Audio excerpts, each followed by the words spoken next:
हरे कृष्णा। तो यह कहानी है एक बच्चे की जो कि अपने माँ के कहने पर भागकर इस सर्दी के मौसम में एक गर्मा गर्म समोसा ले आया और अपनी माँ से लाकर पूछता है कि माँ, क्या यह समोसा भगवान कृष्ण स्वीकार करेंगे? तो माँ यह देखकर बहुत खुश होती है। तो माँ कहती है, ये जो तुमने मेरी बात मानी है, ये जो आज्ञा पालन का जो गुण है, इससे मैं बहुत खुश हूं। और क्योंकि तुमने मेरे से अब पूछा है, तो अब मेरा यह कर्तव्य बनता है कि मैं तुम्हें इसका सही सही उत्तर दूं। तो माँ कहती है कि अगर भगवान कृष्ण को अगर कोई भी वस्तु अर्पित करनी है तो उसमें 3 चीज़ों का हमेशा ख्याल रखो।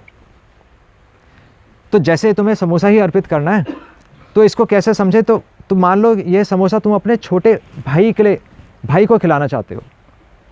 और कोई भी चीज़ हम भगवान को क्यों अर्पण करना चाहते हैं? उनको खुश करने के लिए। तो छोटे भाई को तुम खुशी तो करोगे समोसा देकर। तो सबसे पहली चीज़ इस समोसे में क्या है? यह समोसा किस चीज़ से बना है?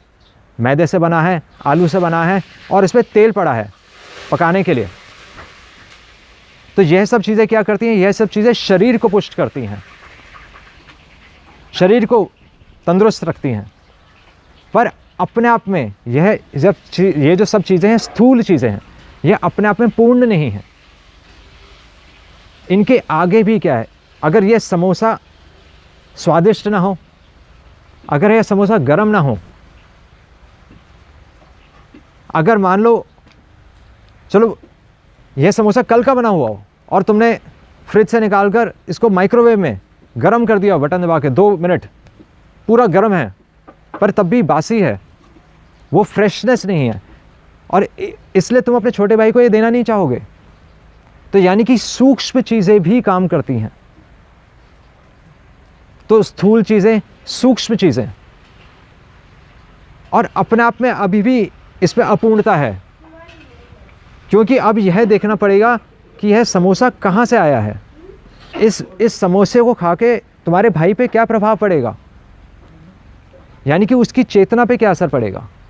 तो अब यह समोसा कहाँ से लाए हो? तो मार्केट से लाए हो, और मार्केट में किसने बनाया है? हलवाई ने बनाया है। तो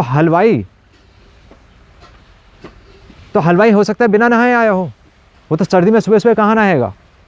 और अगर उसे 1 महीने से पैसे ना मिले हों, उसके घर में झंझट हो, वो अगर टेंशन में हो, तो वही मन वह इस समोसे में आ जाएगा। इसलिए हमारे शास्त्रों में कहा गया है, यथा अन्न तथा मन। वह जो स्वार्थ की भावना है, वह जो इमोशंस हैं, वो इस अन्न में आ जाती हैं। और इसलिए अगर ऐसा समोसा तुम्हारा भाई खाएगा तो वही स्वार्थ, लोभ तुम्हारे भाई में भी आ जाएगा, वही पैसे के गुण तुम्हारे भाई में आ जाएंगे। इसलिए घरों में जो अन्न खा रहे हैं उनमें अन्न खाने से लड़ाइयाँ हो रही हैं, हालांकि सब कुछ है। और इसीलिए भगवान को जब भी भोग लगाया जाता है तो खुद अपने, अगर हम भगवान को ऐसे चूल्हे पे बना के जो कि लकड़ी से जल रहा है, और स्वयं भक्त बना रहे हैं जो कि भगवान का नाम नित्य ले रहे हैं, सारे नियम पालन कर रहे हैं, अगर हम घर पे समोसा बनाएं और भगवान को अर्पण करें तो भगवान कितने प्रसन्न होंगे। और तुम्हारे भाई, अगर हम ऐसे तुम्हारे भाई को खिलाएंगे तो तुम्हारा भाई कितना खुश होगा, उसमें वह रस आएगा। और एक और चीज़, क्योंकि किसी भी वस्तु को पकाने में और किसी भी वस्तु को लाने में हमें फसल काटनी पड़ती है, अन्न को लाने में, और उसको पकाने के लिए हमें अग्नि जलानी पड़ती है, जल चाहिए। तो इन सब में काफ़ी कीड़े, छोटे छोटे कीड़े मर जाते हैं। तो इसमें भी जीव हत्या है, पाप है। तो इसलिए भगवान भगवत गीता में कह रहे हैं, यत् करोषि यद अश्नासि यद जुहोषि ददासि यत् तपस्यसि कौन्तेय तत् कुरुष मद अर्पणम, कि कोई भी क्रिया करो, कोई भी चीज़ तुम पाओ, पहले मुझे अर्पण करो तो मैं उसमें से पाप हर लूँगा। भगवान भगवत गीता के 3 अध्याय में भी कह रहे हैं, यज्ञ शिष्टा आसीना संतम मुच्यन्ते सर्व किल विषय, कि पहले मुझे अर्पण करो। तो इसीलिए तो इन तीनों चीज़ों के साथ, स्थूल चीज़, सूक्ष्म चीज़ और चेतना के साथ साथ हमें भगवान को अर्पण करना होता है, और उसमें से पाप खत्म करने होते हैं, तब हम उसको भगवान को अर्पण कर सकते हैं।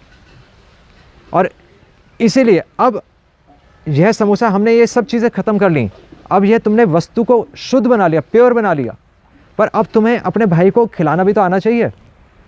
उसको सबसे ज़्यादा आनंद कैसे मिलेगा, यह भी तो हमें सोचना है, यह भी तो दूसरा हिस्सा है। तो उसको सबसे ज़्यादा आनंद कैसे मिलेगा कि अगर समोसे को तुम उसको हरी चटनी के साथ खिलाओ, उसको इमली की चटनी के साथ खिलाओ, उसको दही के साथ खिलाओ, यानी कि फिर 3 चीज़ें, यानी कि भक्ति, यानी कि प्रेम चाहिए। शुद्धता के साथ साथ प्रेम, भक्ति भी चाहिए। और वह भक्ति क्या है कि पहले तुम अपने भाई को बुलाकर कहीं बिठाओगे भी तो सही, इसीलिए पहले भगवान का आह्वान हम मंदिर में करते हैं। हम मन में भोग नहीं लगा लेते भगवान को, हम भगवान को मंदिर में बुलाकर आसन देते हैं, उनका आह्वान करते हैं और उनके सामने परोसते हैं। और 3 चीज़ें क्या हैं, हरी चटनी, इमली की चटनी और दही। वह क्या है, वह है गुरु परंपरा, जो कि भगवान को प्रिय है। गुरु परंपरा चाहिए, भगवान के भक्त चाहिए। तुलसी महारानी, तुलसी के पत्ते के साथ भगवान को भोग लगाया जाता है, तब भगवान स्वीकार करते हैं। पत्रम पुष्पम फलम तोयम।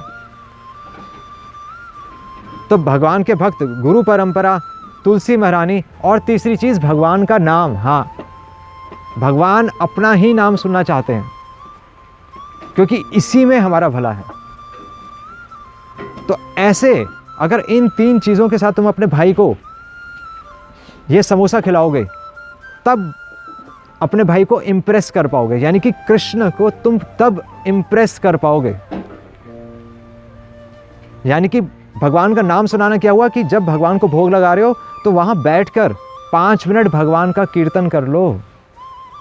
हरे कृष्णा कृष्ण कृष्ण हरे हरे, हरे राम राम राम हरे हरे। तो ऐसे अगर तुम समोसा खिलाओगे तो भगवान भला स्वीकार क्यों नहीं करेंगे। और ऐसा समोसा तुम दूसरों को भी खिलाओ और खुद भी खाओ। हरे कृष्णा। शिला प्रभुपाद की जय।